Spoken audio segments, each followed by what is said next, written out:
बार्टी, सारथी आणि महाज्योती या फेलोशिपसाठी राज्य सरकारनं परीक्षा घेतली, पण या परीक्षेमध्ये एक वेगळाच गोंधळ पुढे आलाय। हा पेपर 2019च्या सेट पेपरची पूर्ण कॉपी होता असा दावा केला जातोय आणि त्यामुळे सरकारनं पुन्हा ही परीक्षा घ्यावी अशी मागणी सुद्धा करण्यात आली आहे। बघूया।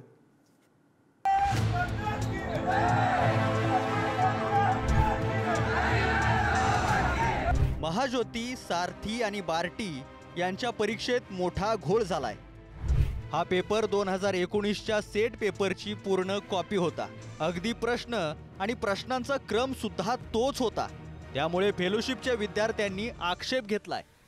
सरकारने तर खरं तर आम्हाला पूर्वी अशी कोणतीच कल्पना दिली नव्हती की तुम्हाला परीक्षा घेतली जाईल किंवा एवढ्या जागा दिल्या जातील तेवढ्या दिल्या जातील। आम्ही 1 वर्षापासून कर्ज काढून या PhDच्या संशोधनामध्ये उतरलेले आहोत, परंतु आज त्यांनी परीक्षा घेतल्याच्या नंतर असं निदर्शनात आलं की म्हणजे विद्यालयामध्ये परीक्षा देण्यासाठी आलो तेव्हा पेपर तर सीलबंद नव्हताच। तर दुसरी गोष्ट अशी जाणवली की तो 2019चा सेटचा पेपर आहे। सारथीचा पेपर हा 2019च्या सेट परीक्षेचा ॲज इट इज कॉपी होता, जे की 2019ला त्यांनी पेपर फर्स्ट घेतलेला होता। मला एवढंच म्हणायचं की तुम्हाला जर सेटचाच पेपर परत सारथीला जर ठेवायचं असेल तर तुम्ही सारथी ऑर्गनाईज का करता? परत आम्हाला किती तुम्ही टेस्ट करणार आहात आणि आम्हाला किती रिझल्ट द्यावे लागणार आहेत? त्यापेक्षा तुम्ही आम्हाला डायरेक्टली PhDला स्कॉलरशिप तरी देऊ नका किंवा एक्झाम तरी ठेवू नका। या दोन्ही गोष्टीपैकी एक करा ना सर, हेच मला म्हणायचं। महाज्योती, सारथी, बार्टी यांच्यासाठीचा PhD करण्याकरिता फेलोशिप मिळवण्याचा पेपर रविवारी घेण्यात आला।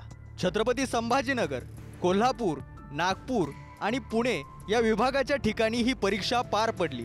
हा पेपर घेण्याची जबाबदारी पुणे विद्यापीठावर होती, परंतु पुणे विद्यापीठाने भयंकर पद्धतीचा घोळ या परीक्षेत घातला आहे। नवा पेपर काढण्याची ही तसद्दी न घेता फक्त जुना पेपर कॉपी करून 2023 साठी पेस्ट करण्यात आलाय।